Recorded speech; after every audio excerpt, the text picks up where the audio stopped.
Hi everybody, it's JT from the CC and JT Amateur Hour. Production values go today, and that's CC from the CC and JT Amateur Hour.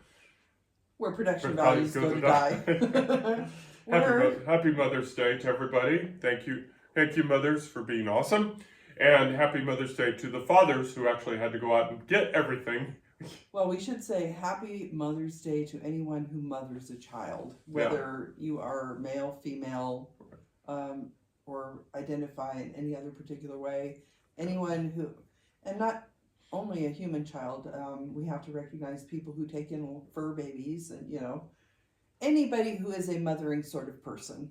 All mothers. But what I was trying to say is all the dads that had to go to the store yesterday and brave the crowds and the masses by the cards and everything, and which were pretty much picked clean. Oh, so is that what you did yesterday? Yeah, right after you left, it's like I hit the street, man, and I went and I got stuff. So happy Mother's Day, and happy Mother's Day to the dads, the unsung heroes. Okay, never mind. Well, we should also say Happy Mother's Day in the United States, because I believe yesterday was Mother's Day for Mexico, and I know in Ireland, I think it's in March or April. It's earlier because we were there on the American version of Mother's Day one year, and it 2016. Yes, so Mother's Day is not celebrated at the same time everywhere, but in the United States. We were there for American Mother's Day, but the Mother's Day had already happened in Ireland, so nobody else was doing anything except us. Right, and that's why I brought it up, because we were there on American Mother's Day, but there was nothing going on in Ireland because it was not their celebration. Right. That's all I was saying. Right. And then ironically, we're going to segue over to, Pope Leo the 14th, and congratulations on his elevation, and to have a United States-born Chicago. Pope, Chicago. Unfortunately, not a Cubs fan. Yep, it was apparently a White Sox fan, but we'll get the next Pope. We'll see. We'll see. But apparently now the pizza of choice is now deep dish.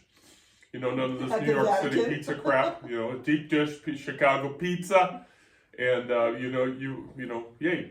Well, and to give a little background, I think both JT and I may identify at least as culturally Catholic in some ways. I know your family was kind of all over the place. Mine definitely was culturally Catholic, and I did spend some time going to church and made my first communion and all that. So we're not currently practicing Catholics, but we have enough of a background that I do think we can joke about it. And he's quite the international Pope too, because he holds dual citizenship with Peru, which I think is cool. So when we say he's an American Pope, he is the Americas. He is a full length and width of America, and my hope is that he continues Pope Francis's good work. And I know every Pope is going to have problems of some sort, going to have some sort of history. And my feeling is that once someone becomes a Pope, once a man becomes a Pope, the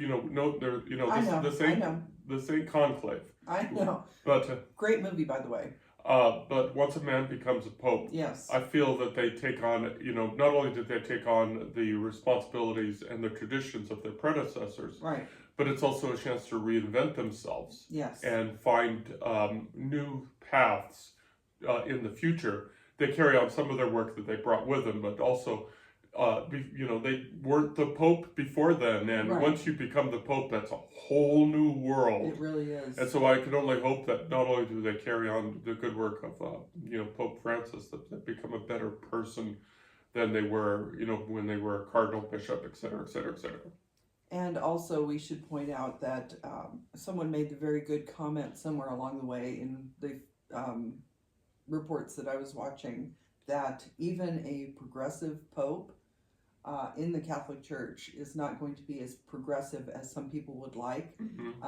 We make progress through baby steps, so there will be a lot of things that people do not agree with, especially people who feel like maybe the church has gone too far from traditional roles.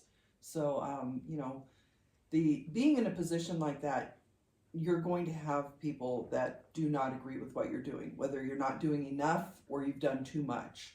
So we just have to give him time, and hopefully he will, move things forward a little bit more at least. And the church is having some challenges, especially in the United States. I think 20% of Americans identify as Catholic, which is, it's 53 million people, but that's a small percentage of the United States. So it is, it's going to be challenging in this country, especially for people who may have stepped away from the church and are thinking they want to go back.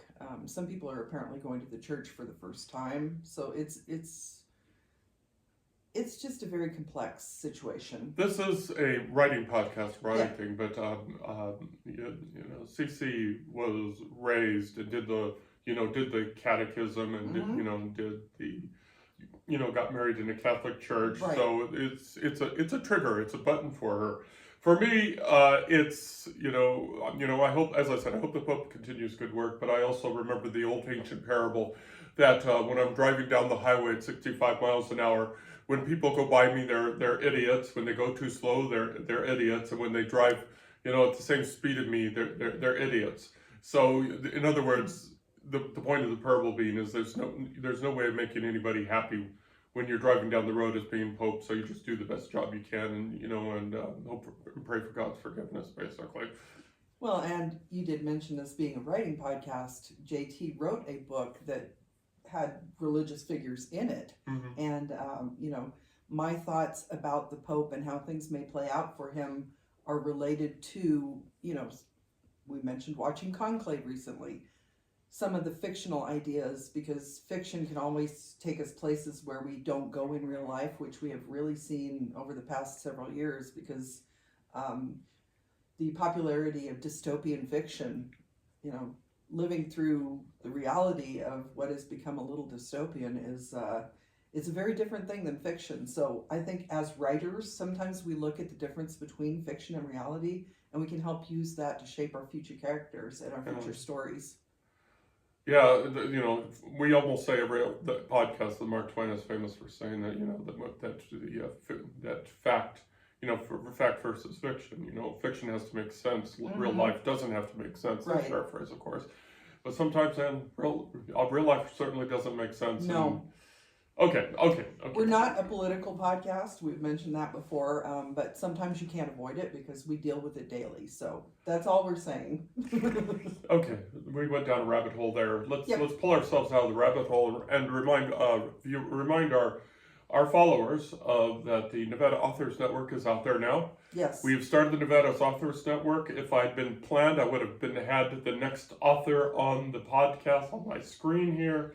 I was wondering about that. Yeah, I was wondering about that myself. We do have a schedule. I bring it up, but you can talk. We did have Tia. Yes, Tia Flores from the program director of the Sierra Arts Foundation, and we did last week go to the Sierra Arts Literary Community meeting for the month. They're always a lot of fun. We did an exercise where it was like a speed dating. We introduced ourselves to each other and talked about our projects and, just compared notes and things like that. And that's always a lot of fun. So Tia is a very big proponent of the Sierra Arts literary community, despite the fact that she is a visual artist.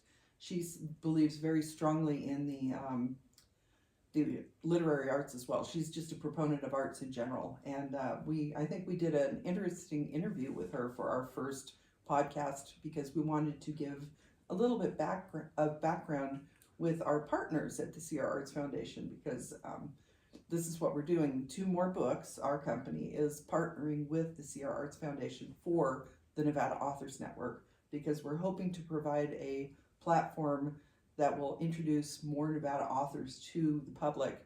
And we do know that people in our local community have been listening to our normal podcast, this one, but we're hoping that maybe the Nevada Authors Network might be picked up a little farther afield, because there is a lot of untapped talent in Nevada, I think, that people don't recognize because, as JT has mentioned in the past, Nevada is kind of a flyover state, except for Reno and Vegas. It's not really much of a destination for people, but there is a lot going on in this state, even though it may seem desolate. And so the Nevada Authors Network is trying to promote the fact that we do have a very vibrant literary community in the state. And we do have the schedule coming up, and so we're on this upcoming Wednesday, which is May 14th, which is another important date for us, but we'll talk about that in a second. We're going to be featuring Mariposa Cruz on our Nevada Authors Network, so that's going to be awesome, and we hope that, again, that this elevates and, accentuates the visibility of our writers. Okay, very quickly, talking about May 14th. May 14th is, May 14th is going to be the release of Serving Salvation, Book 2. Woo! So looking forward to that, exciting about that. If you want to get into the series, Serving Salvation Book 1 is out for 99 cents right now. It's out on the ebook. The ebook is 99 cents. The paperbacks, we can't do that. Even if I wanted to release for 99 cents, the people at the publishing houses would go, no. You have to pay for the publishing and shit. Yeah. And we're already in the hole when it comes to publishing, so yeah. So the ebook for book 1 is available for 99 cents. Book 2 will be out on Wednesday, and book 3, which is all written, I'm almost done with the edits, Terry. I'm this close to be done with the edits, Terry, and we're still targeting for my birthday of July 24th as the release. So boom, boom, boom. And then right after that will be the prequels will be happening later this year. And we'll talk more about the prequels as we get closer. As for you, your Virginia City Romance is back with Red Adept for the line edit. Yes. Yay! And you had a very intense, from the time that we were in Boise, which was a week ago yesterday. Yes. We woke up a week ago yesterday in Boise. So we got back. And then from that time until Friday, which was the day before yesterday, intense editing to get it back to VCR. It got me to get back to Red Adept. Yes. And so Red Adept has it. Yes.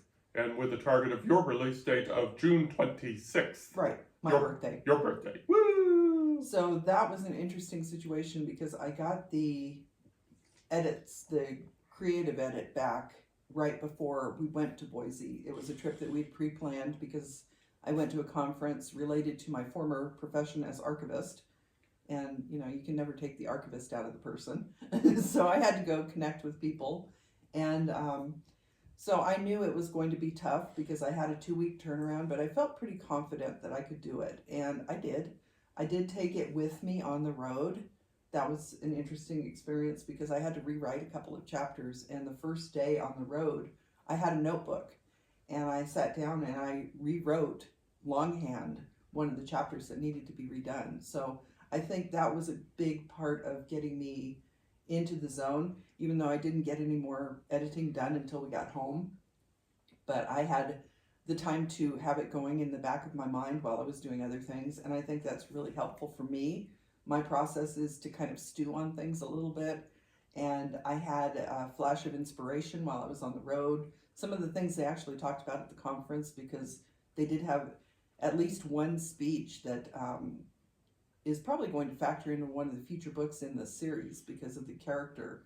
She was a silent film star, and one of my future books is actually related to Hollywood ghosts. So there was kind of a marriage of the two, my former profession and what I'm doing now, while we were on the road. So when we got back, intense week at the computer, and I know JT feels this as well as I do. When you spend long hours sitting, sometimes you get so caught up in the zone, you forget to stand up when you should.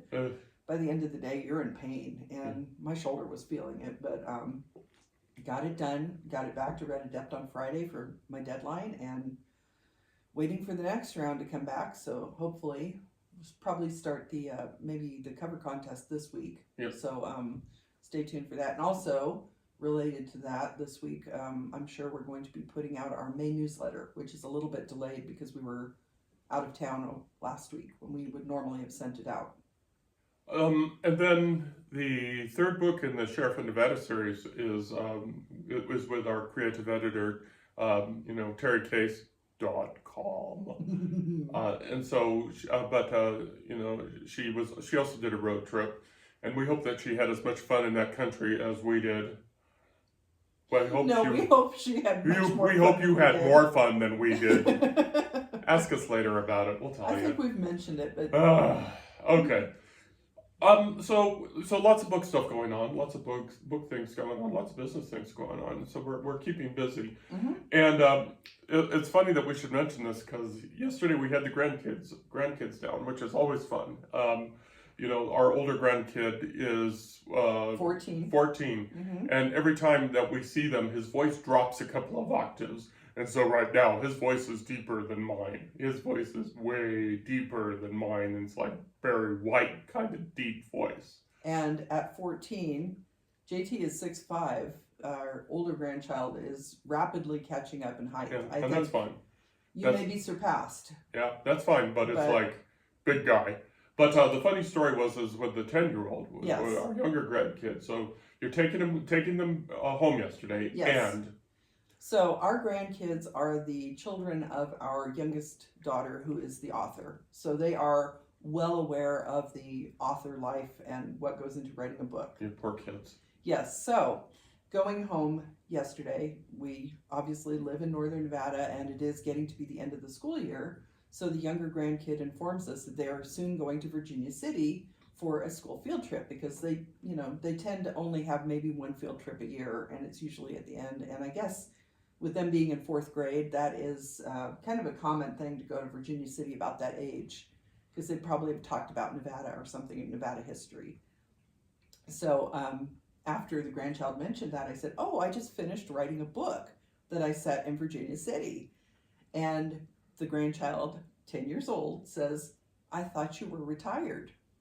So I said, well, yes, I retired from my job with state government, but now I'm writing.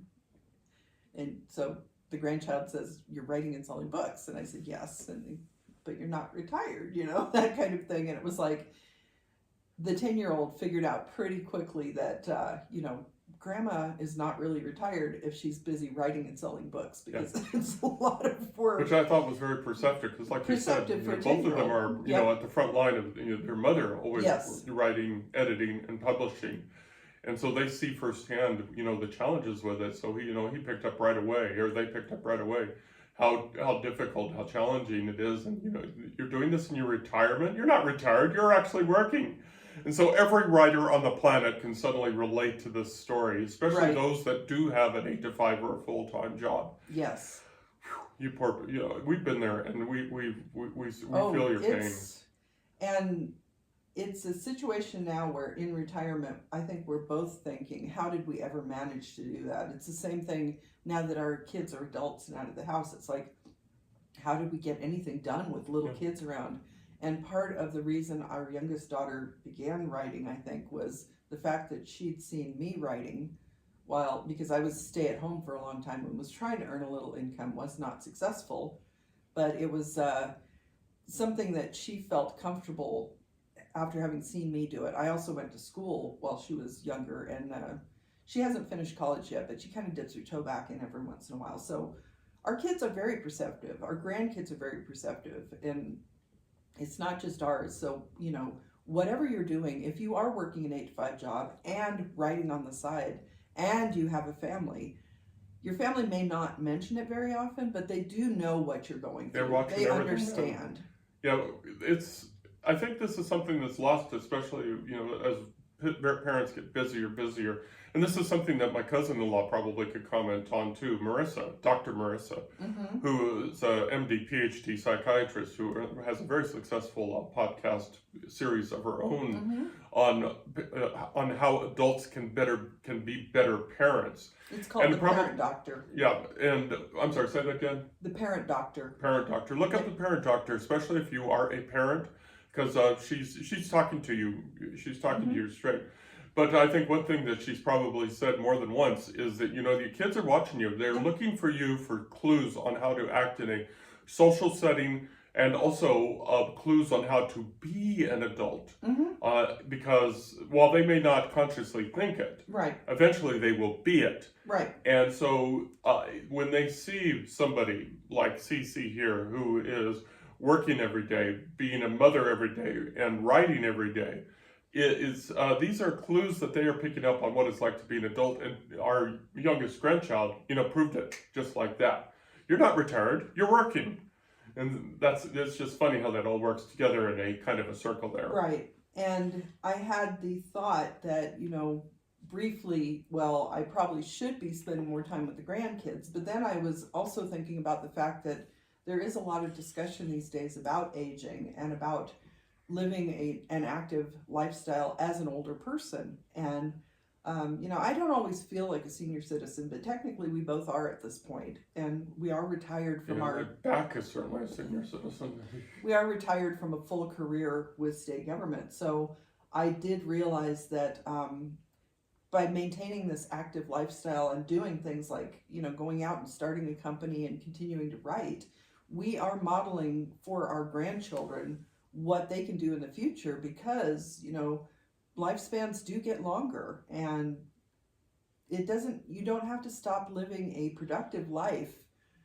And, you can be a little bit more creative about what you want to do with your time and energy. So I think it's kind of you're walking a fine line because you do want to spend time, really valuable time with your family. And I treasure the time I spent with my grandparents, but, hopefully the grandkids will enjoy the time that we spend together. And in the future, we'll see that, grandma and grandpa were out doing this when they were in their 60s. So, I can expect to do all kinds of fun stuff later in life. Yeah, again, when you raise kids, you're also raising your grandkids, believe it or not, because when you raise your kids, you're teaching them habits, good and bad, that they are going to be using to raise their own kids. So when you raise kids, you're also raising your grandkids. So I think that's something else that sometimes gets lost.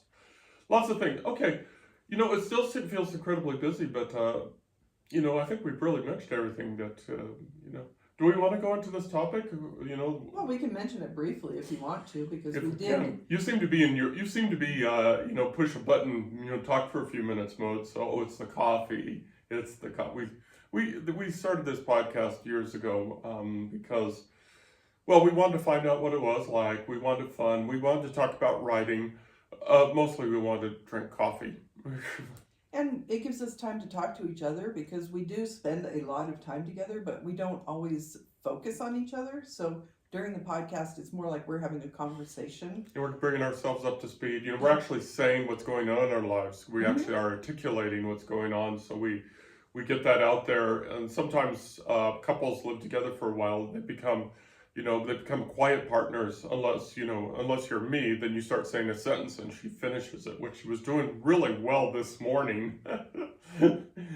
Well, and there's also the fact that JT has mentioned in the past the hearing loss that you've suffered over the years. So I sometimes envy the fact that he can actually take off the processor for his implant and have quiet. And that doesn't work as well for me. So, if it's not necessarily that I've been talking too much, because I can normally tell that I need to calm down. I kind of get the sense that I've talked too much. And, but it is never. Are you sure? Yeah, today is Mother's Day. My mother was quite the chatterbox. But I get a sense. You're nothing like your mother, dear. I get the sense that I know when JT needs a little quiet time, and I know for a fact that he needs quiet time when the processor comes off. Yeah, when the processor comes off, I'm completely deaf. I'm just deaf. Yeah. So but it doesn't have to be about me. No, but this is, going back to the podcast, it is a time for us to communicate with each other. It's a time for us to focus on each other and what we've been doing. We're sharing it with you, but really it's an excuse because for a long time we didn't really have a lot of listeners. We've started to pick up more as we've connected with CR's literate community. We're finding out a lot of the members are actually listening to us now. So it is starting to expand a little bit, and that was not our intention when we started it. I don't think. We were just kind of trying to do something fun because we couldn't do much of anything else at the time and we were bored. Yeah, lockdown sucks, people. Yes. I don't know what else we can talk about. We can make this a short podcast, let people get back to work or get back to their lives. Well, we can say that starting the second podcast, we've been a lot more thoughtful about how we were going to do it because we had people contacting us saying that they wanted to be guests on our podcast. and we couldn't figure out a way to really do that organically because of the format that we've come up with. So that's kind of how the Nevada Authors Network came about, because we do want to help other authors if we can. Right. And that is part of our mission as Two More Books, is to be supportive and encouraging for other authors. So that's kind of how the second podcast came about, but that was much more intentional than the first one. Yeah, the first one just sort of, the one we're doing now just sort of, fell We together. just do it. Yeah. And can you see why we call it the amateur hour? One other thing, really quick. In starting the second podcast, we've been doing this so long now that I think even JT, who was very nervous about it in the beginning, especially when we started doing the video, we just kind of sit down and do it. We don't really think much about it. Obviously. But interviewing other authors, we've talked in the past about how introverted authors can be. It really reinforced the fact that we have become more comfortable doing this, and our comfort level with this podcast actually helped us to make our guests more comfortable, because they were all very nervous about the whole idea of doing this, both video and audio. And I think in the long run, it's obvious in some cases that they were nervous, but I think we kind of eased into the fact that we weren't going to be too scary, that it was just a fun thing. I am very scary, but it was just a fun thing. If you want to check out these podcasts, they're over on our other website, www.twomorebooks.com. We'll be posting these. We'll be posting these every Wednesday, and so the first one with Tia is up there, and I think it went well. We're going to have, as I said, Mariposa Crew on Wednesday, which reminds me, guess what I get to do today? After you get this one done. After I get this one done.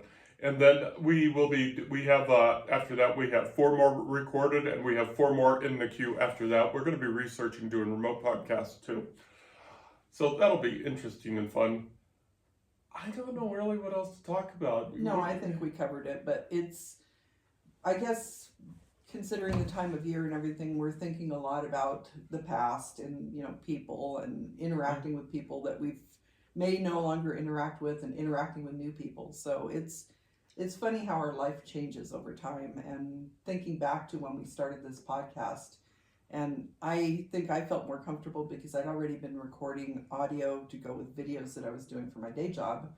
You were nervous, and now it's like he just takes the reins and hits the ground running at the beginning of the podcast. So time is funny, and it doesn't take long for us to be comfortable with things that we didn't think we'd ever be doing. Yeah, now we all say that and watch what happens. We'll get thrown a curved ball, and we'll have to figure something else out and figure it out on the fly.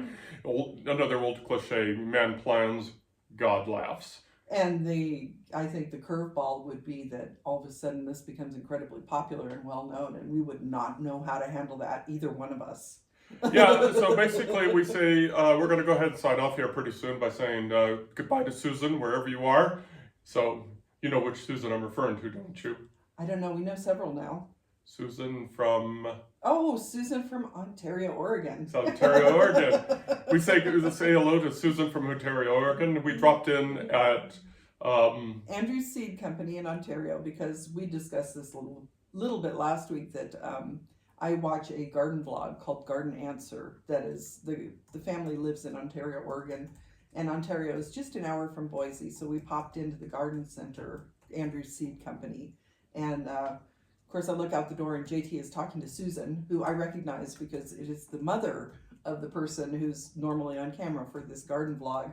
So we had a nice chat with her and compared grandkids, and it was a very nice situation. She's very polite, very knowledgeable. She's a really sharp lady, and that garden center there, the Seed Company, is absolutely wonderful. Absolutely. Huge.